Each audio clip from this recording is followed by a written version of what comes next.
Amados e amadas, boa noite. A graça e a paz permanecem em nós e através de nós. Amém? Eu sou muito grato a Deus por essa oportunidade. Sou muito grato a Deus por conhecer essa igreja e dizer assim, ser Igreja Presbiteriana Água Viva. Então estamos felizes, é um motivo de alegria. Eu tenho conversado com alguns irmãos e tenho compartilhado dessa bênção que Deus colocou na nossa caminhada desde 2007, aqui no primeiro CAL. E nós louvamos a Deus, agradecemos os irmãos, porque têm orado por nós, principalmente nesses últimos meses. E Deus realmente tem sido extremamente gracioso. E como nós cantamos aqui, tem feito infinitamente mais, além de tudo que nós pedimos, pensamos e desejamos. Amém.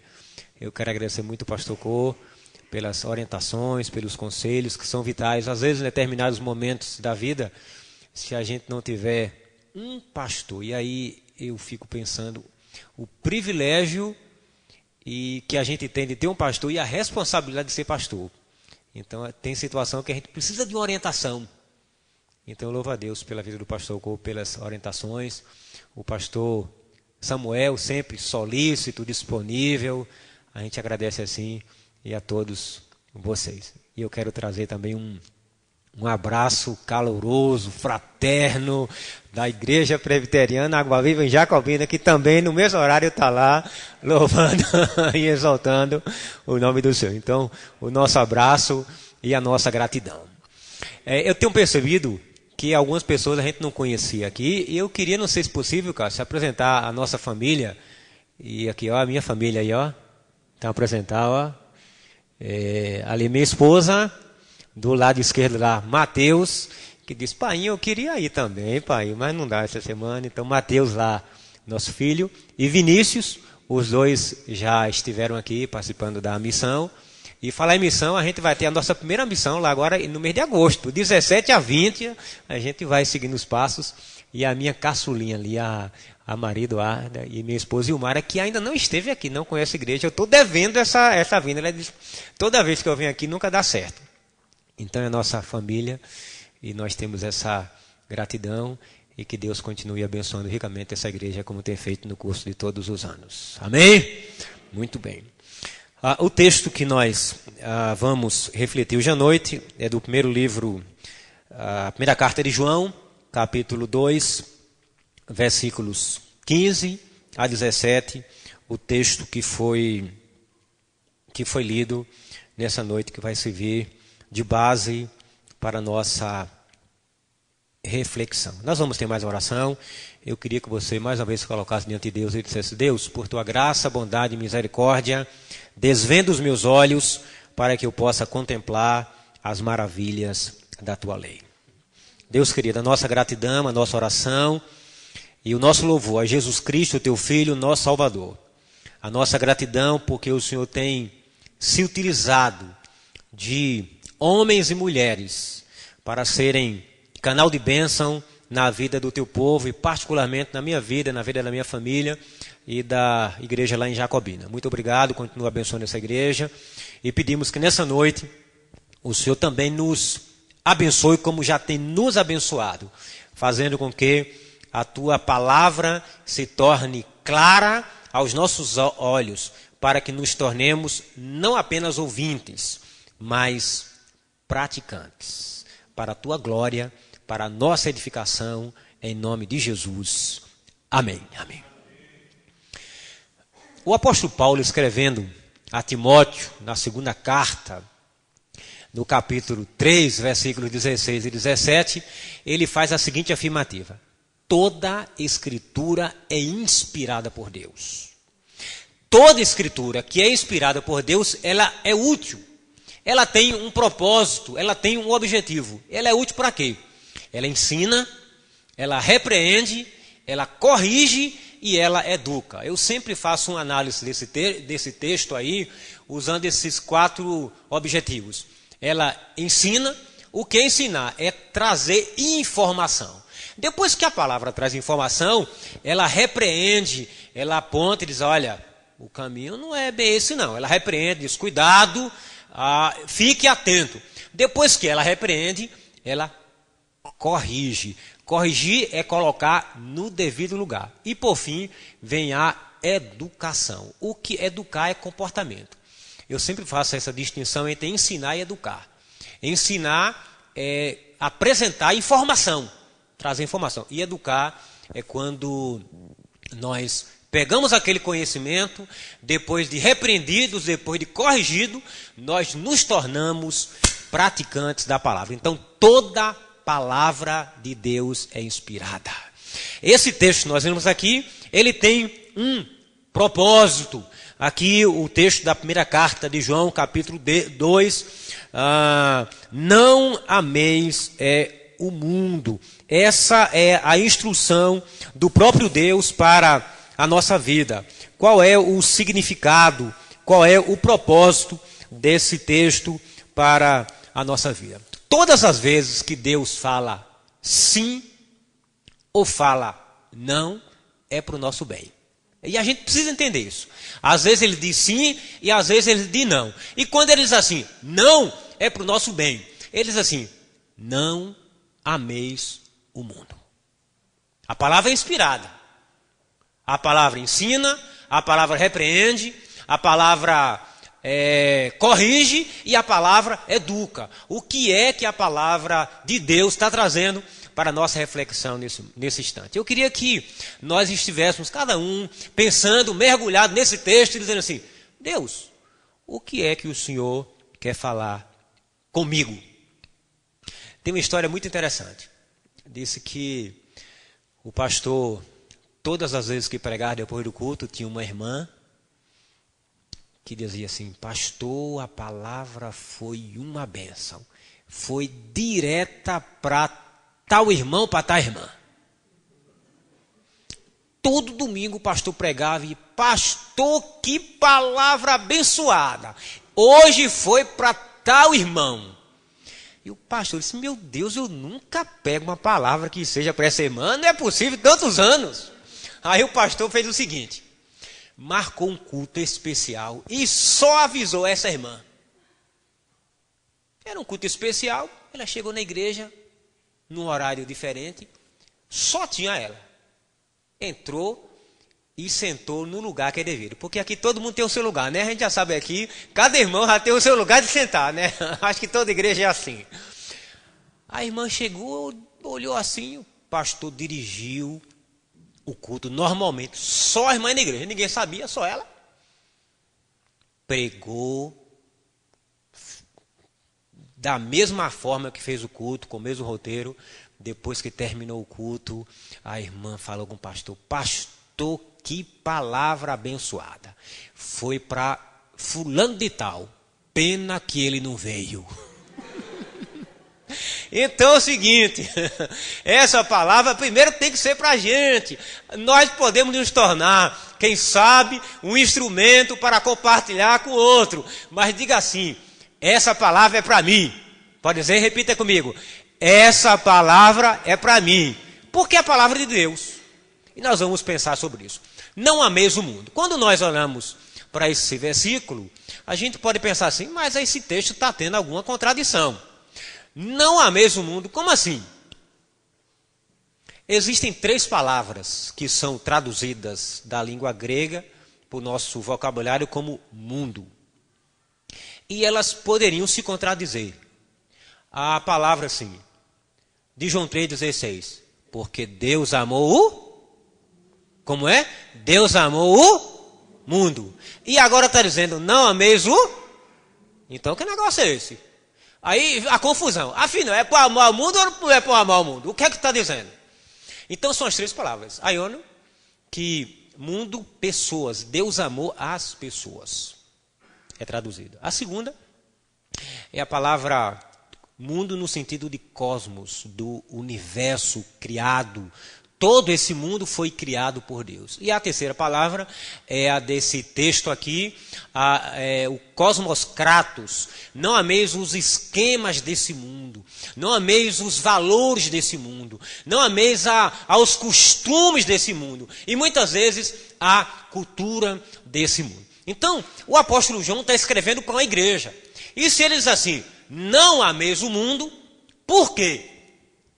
Porque é possível que os crentes também amem esse mundo. Se não houvesse essa possibilidade, não estaria. Se nós que já conhecemos Jesus Cristo, nós que já conhecemos o Evangelho, se não tivéssemos possibilidade alguma de amar o mundo, eu tenho certeza absoluta que não estaria aqui. Porque nós cremos que toda palavra é o quê?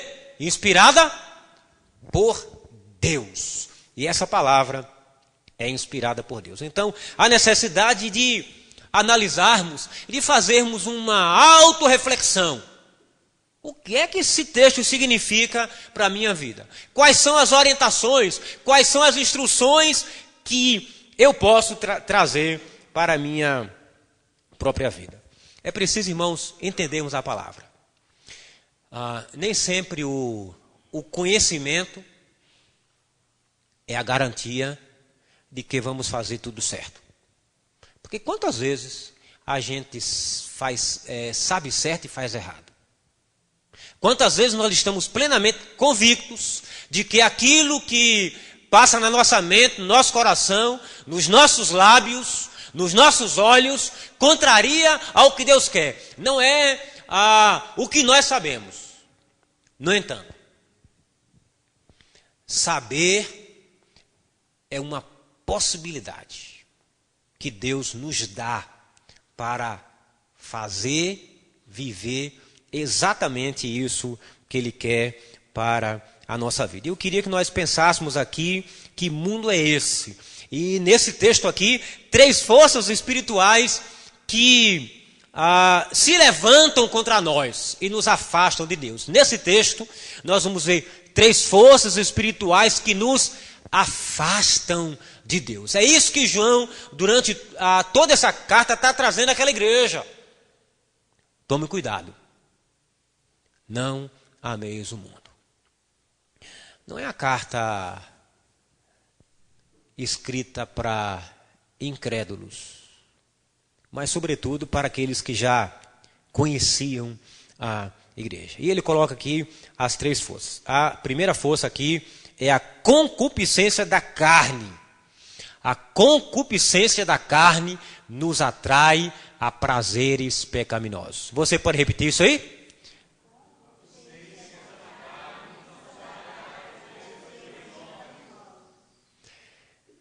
É a primeira concupiscência é a primeira atração que João aqui coloca diante de nós. A concupiscência da carne. A medicina, ela às vezes trabalha de forma preventiva e outras vezes de forma curativa. Geralmente a medicina preventiva, ela é mais efetiva em pessoas que são mais instruídas. É uma realidade que a gente encontra aí no caso da medicina. Aquele que vai com mais frequência. Eu vi um dia desses o seguinte depoimento. Um senhor, os filhos insistiram para ele fazer um check-up com o urologista. Ele disse, não. E os filhos insistiram, ele acabou indo. Depois que fez todos os exames, aí fez um particular, pagou tudo. Aí depois que fez tudo, o médico disse assim, você está com a saúde ótima. Você não tem nada. Aí ele virou para os filhos e disse assim, tá vendo?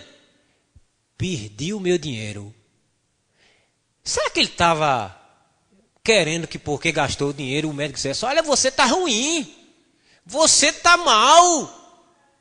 Então, ele devia ter dado graças a Deus. Ainda bem que eu fiz todos os exames, eu gastei o que podia gastar, eu me esforcei, mas graças a Deus que eu não tenho nada. Nós precisamos, irmãos, trabalhar de forma preventiva, porque na vida espiritual também é assim. Nós não devemos trabalhar apenas no curativo, é preciso trabalhar de forma preventiva. Por isso, ao lermos o texto, nós devemos sempre fazer a pergunta: o que é que ele tem a ver comigo? O que é que a concupiscência da carne tem contra mim? Porque quando a palavra de Deus é contra nós, é sempre ao nosso favor. Quando diz assim, não ameis o mundo, Deus está sendo ao nosso favor. E aqui ele diz assim, a concupiscência da carne atrai a prazeres pecaminosos. A ênfase aqui dada por João, nesse texto, quando fala sobre a carne, ela tem um foco muito grande no que diz respeito à sensualidade, aos prazeres sexuais. Nós estamos vivendo numa sociedade sensualizada. Este é um fato. A televisão, a internet, os meios de comunicação, nunca na história da humanidade foram tão ferozes quanto a dos nossos dias. E existem 3 questões que eu poderia hoje mencionar, que nós precisamos estar atentos com o que está acontecendo no mundo. Em relação aos prazeres da carne. O primeiro deles é o problema da prostituição. Tem sido uma questão preocupante. As estatísticas mostram de forma acentuada e gritante. Eu vi um dia desse uma pesquisa do percentual de pessoas casadas que declaram normalmente a infidelidade. Então, a prostituição diz respeito aos relacionamentos sexuais de pessoas casadas. Então João diz assim, é preciso estar atento, porque Jesus diz o seguinte, que a infidelidade ela não está restrita apenas a atos concretos, mas começa no pensamento. Isso é um fato, irmãos. Às vezes a gente faz vistas grossas para o que está acontecendo no mundo.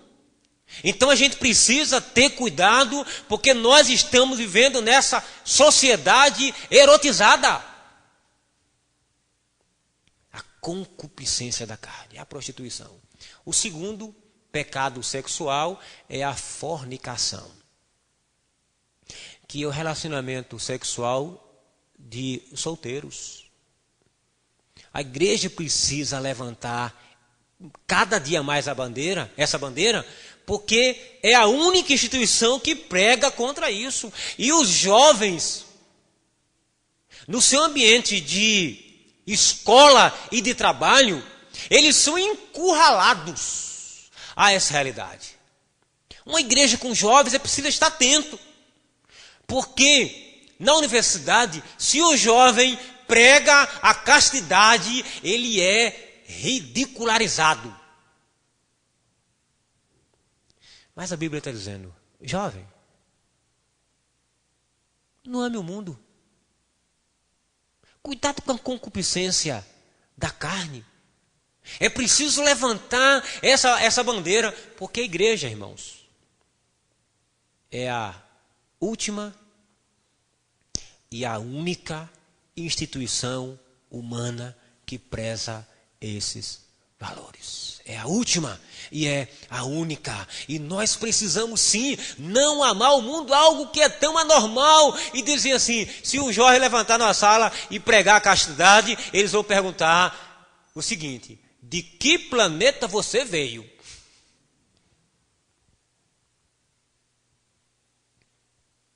E outra ameaça à sociedade moderna com bandeiras no Congresso Nacional é da homossexualidade. Perigoso. Eu tenho pensado, pastor, com duas perguntas e Deus tem colocado muito no meu coração que devemos perguntar constantemente à igreja. Talvez não tenha ninguém, mas se tiver alguém, essa palavra pode fecundar na sua alma e fazer diferença. Primeiro conflito que nós estamos vivendo de forma total na sociedade dos nossos dias. É a questão do homossexualismo. Virou uma coisa natural. Então, sempre perguntar à juventude, você tem tido desvios nesse sentido? Um dia desse lá na minha cidade, eu soube de um jovem acima de qualquer suspeita. A mãe me procurou lá em Jacobina e disse assim: pastor, pelo amor de Deus, me ajude. Nós somos membros de uma igreja. Meu filho, 15 anos, me procurou e disse assim: mãe, eu não aguento mais. Eu sou homossexual, menino de 15 anos. E a mãe da igreja veio abaixo e disse: eu não sei o que fazer. Então, uma pergunta à juventude: cuidado com a concupiscência da carne. Essa é a primeira pergunta. E tem outra pergunta que não é dentro desse assunto, mas que para a gente tem sido muito preocupante. A depressão e o suicídio. Quantas pessoas têm pensamentos suicidas? Inclusive, a minha proposta do mestrado é nessa direção. Depressão e suicídio. É o tema que eu pretendo, eu venho já estudando há algum tempo e tenho visto como tem sido crescente e obscuro. É esse mundo de engano que a gente está vivendo. Esse mundo que atrai, que seduz, que engana. Então, perguntas que precisam ser feitas. É por isso que a palavra nos ensina aí na contramão. Pecados da carne comuns na sociedade. Forças espirituais que nos afastam de Deus. Primeira, pode repetir comigo? A concupiscência. Segundo,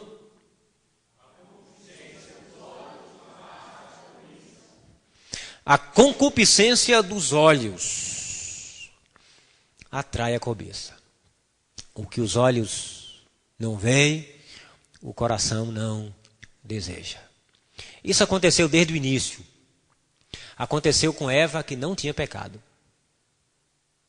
Ela foi seduzida pelos olhos.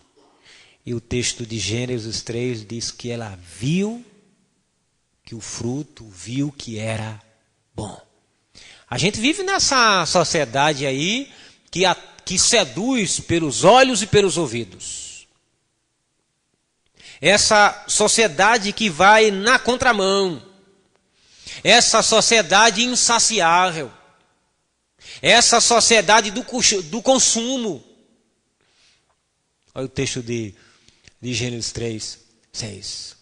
Então a gente precisa ter cuidado, porque a sociedade, ela está totalmente seduzida, ela está atraída. Infelizmente, irmãos, nós temos vivido numa sociedade que tem muitas vezes influenciado aos próprios crentes pela sedução dos olhos. Eles são atraídos, eles são seduzidos. É uma realidade que a gente encontra muito no interior, mas eu imagino que não seja diferente também nos nos grandes centros. Como as pessoas são seduzidas. Eu digo lá que as pessoas acordam cedo, seduzidas pela boa forma. Então as pessoas acordam cedo para correr. Nós temos culto lá todas segunda, quarta e sexta pela manhã às 6 horas. Um grupo ainda pequeno, mas temos. Mas eu encontro nas avenidas lá próximas da igreja dezenas de pessoas com frio ou sem frio. Porque Jacobina está frio, 17 graus lá em Jacobina, viu? É um sertão que está esfriando também. Mas eu encontro as pessoas, quando eu vou para a igreja, 5h30, porque assim, eu estava precisando perder uma barriga e comecei a dar uma... Aonde a barriga? Eu perdi. Aí resolvi ir para a igreja, da minha casa para a igreja são 30 minutos, então eu vou andando. Eu estava meio ocioso, atividade, eu vou andando. Aí encontro dezenas de pessoas acordadas, andando para manter a forma e a saúde. Problema? Nenhum. Acordo dezenas de pessoas acordadas indo para o trabalho. Problema? Nenhum. Eu acordo e vejo dezenas e centenas de pessoas andando pelas ruas pelos mais variados interesses. As pessoas que são seduzidos, às vezes, por coisas lícitas.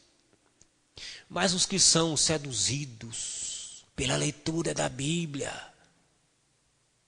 os que são seduzidos pela oração, os olhos não são atraídos pela palavra, os olhos até são atraídos para olhar no espelho, assim de frente, de lado. Agora, eu particularmente não posso olhar no espelho de lado, porque senão eu não me vejo. Então eu só posso olhar de frente. Mas as pessoas são atraídas e ficam na frente do espelho, seduzido por aquela situação. Igual, pecado nenhum. Mas elas não têm a sedução pela palavra, a sedução pela oração. Então os olhos estão voltados para os prazeres humanos, nem sempre pecaminosos, às vezes. Porque também tem os pecaminosos da cobiça.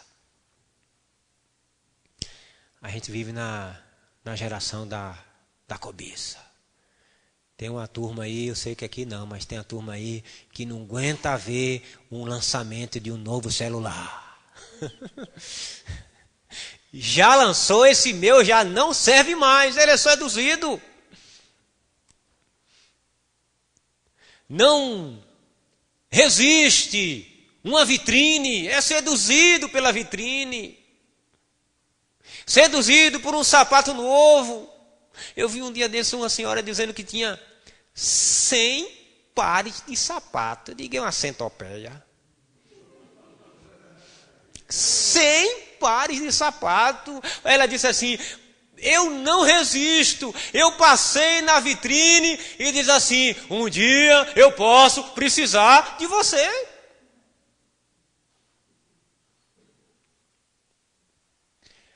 É uma sociedade seduzida pelo transitório. Ao invés de ser uma sociedade prazerosa por fazer a vontade de Deus, como nós encontramos aqui no versículo de número 17. O mundo passa, bem como a sua concupiscência. Aquele, porém, que faz a vontade de Deus permanece eternamente.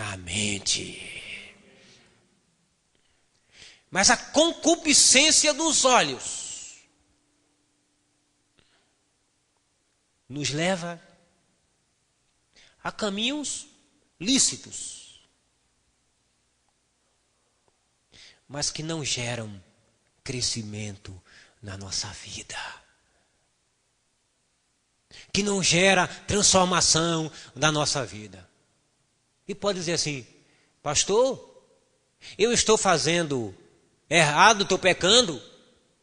A princípio, não.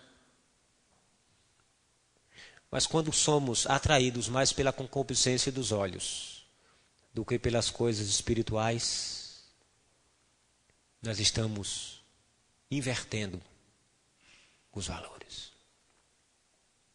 Interessante a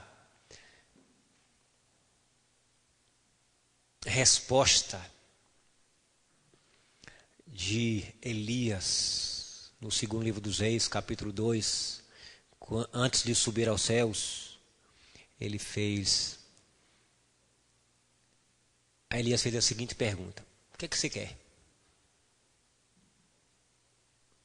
E Eliseu poderia ter pedido um monte de coisa, mas ele disse assim: eu quero porção dobrada do teu espírito. Porque ele acompanhou a vida de Elias e sabia que Elias não tinha se utilizado da porção do Espírito Santo para a sua autopromoção, para o seu bem, mas para servir. Então, o que é que Eliseu estava dizendo? Eu quero mais do teu Espírito para que eu possa te servir melhor. Às vezes a gente pergunta assim, a igreja, se você tivesse a oportunidade de perguntar a Deus, o que é que você quer? Eu perguntei um dia a um grupo assim, o que é que você quer? Se você fosse perguntar, se Deus lhe dissesse, meu filho, o que é que você quer?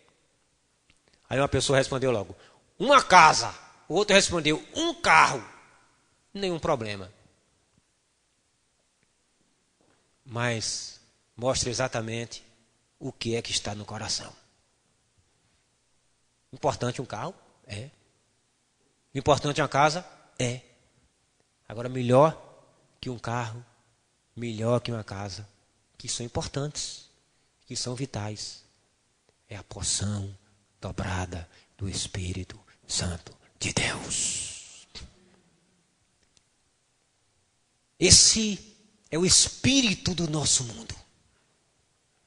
É por isso que a palavra é: não ameis o mundo e nem as coisas que há no mundo.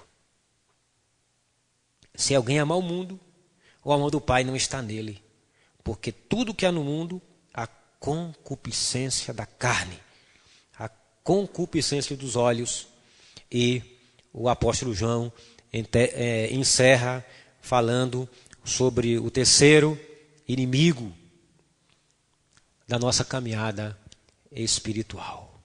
A concupiscência da carne nos atrai a prazeres pecaminosos. A concupiscência dos olhos nos arrasta à cobiça. E em terceiro, pode ler comigo? A soberba da vida.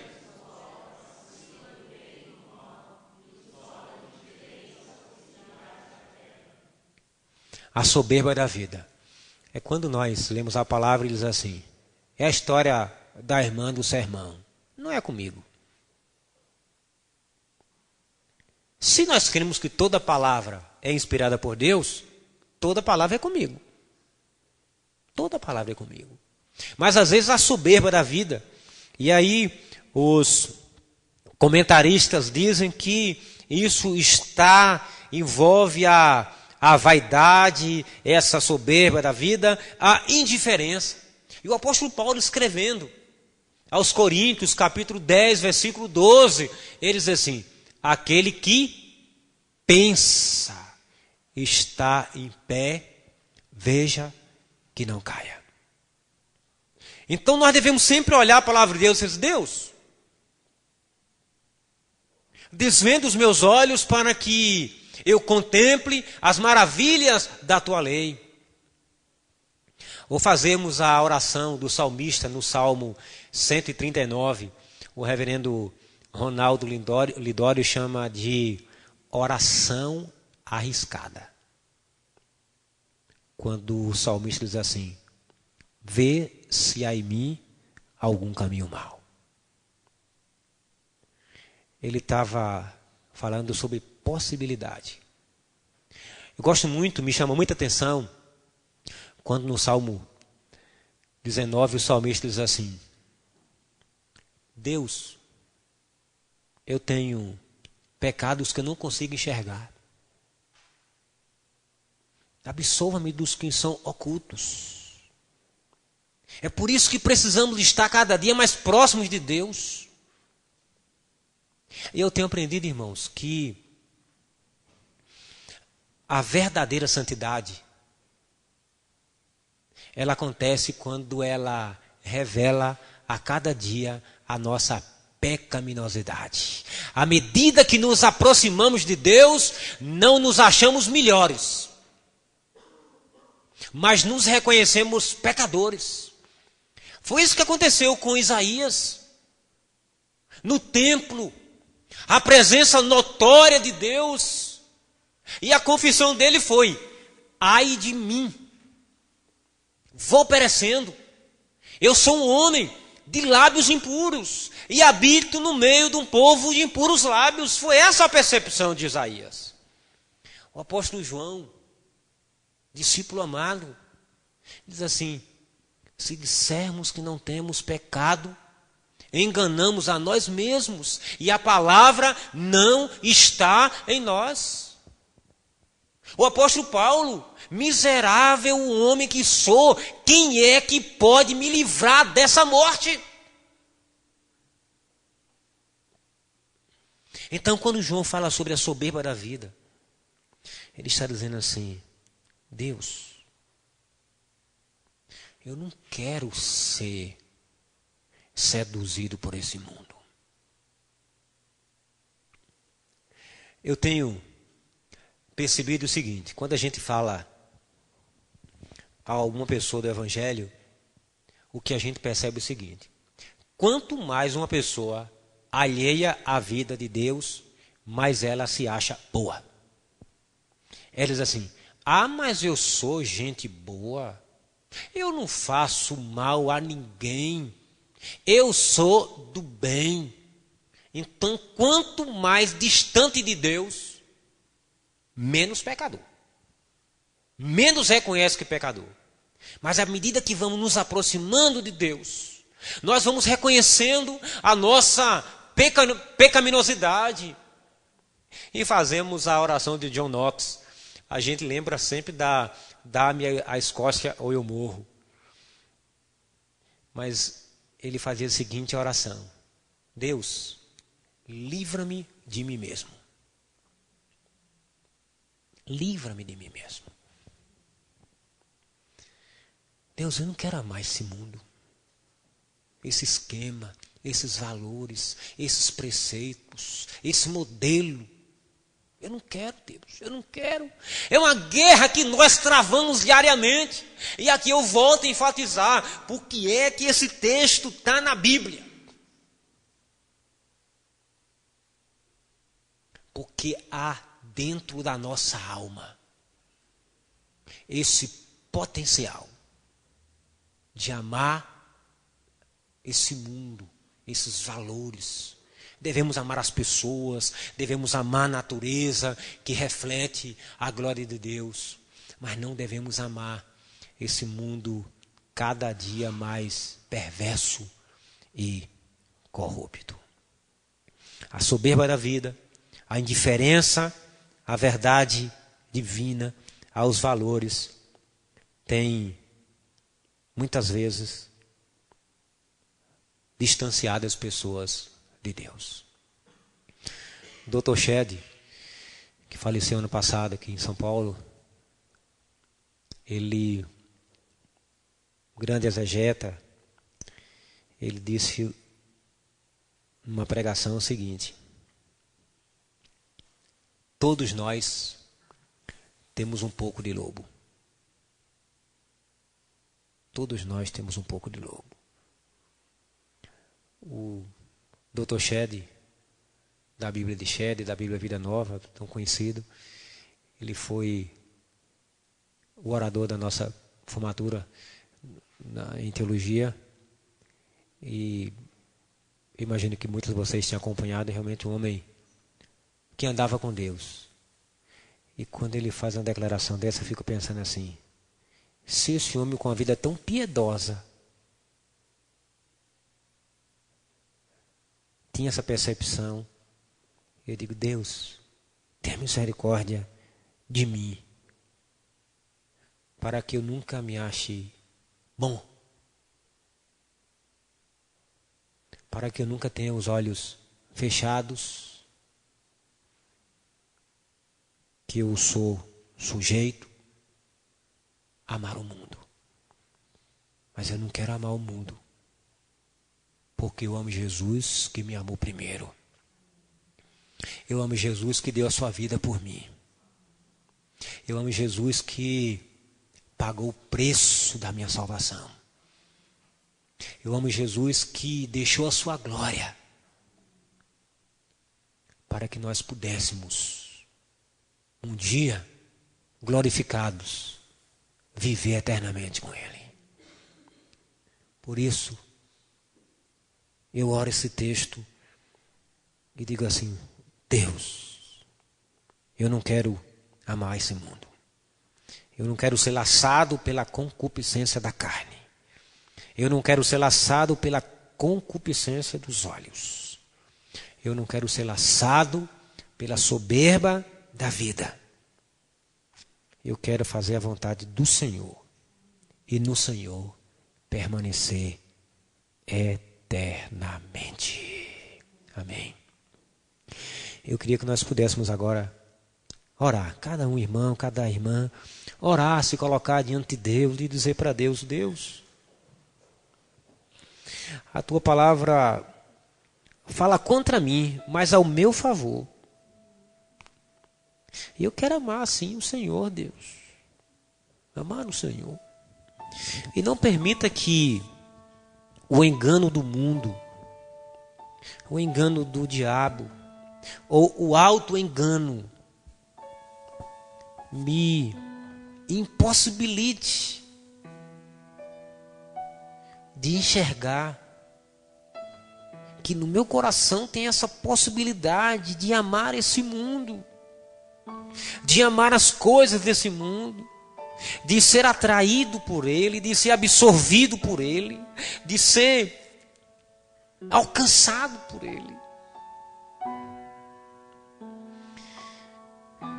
A tua palavra, Deus, é fiel,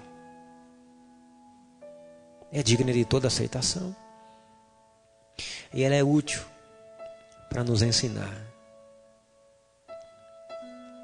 para nos repreender, para nos corrigir e para nos educar. Mas dependemos, Deus, da obra do Teu Espírito Santo, que se utiliza dos meios para alcançar um fim. Quando lemos a Tua palavra, quando ouvimos a Tua palavra, é o Senhor falando conosco. Continue, Deus, abençoando o Teu povo, abençoando essa igreja, para que influencie essa sociedade que ama o mundo. E cada uma aqui, no ambiente que o Senhor mesmo plantou. Escola, faculdade, trabalho, família, possa influenciar como sal da terra e como luz do mundo. Deus querido, obrigado por Tua palavra, que é viva, que é eficaz e que é mais cortante do que qualquer espada de 2 gumes, que é apta para discernir as intenções e propósitos do coração. Continua, Deus, abençoando o Teu povo, continua abençoando a Tua igreja, continua fortalecendo, para que outros, atraídos pela luz do Evangelho, pela instrumentalidade de cada um, deixe de amar o mundo para amar Jesus Cristo, Teu Filho, nosso Salvador. Mais uma vez a Tua bênção sobre essa igreja, Deus. Pastor Co, pastores, seminaristas, membros, famílias. Que o Senhor continue fazendo deles como tem sido um instrumento de bênçãos e luz entre os povos para a proclamação do Evangelho do nosso Senhor e Salvador Jesus Cristo, por quem oramos, pedimos, hoje e sempre. Amém, Senhor. Amém, Senhor.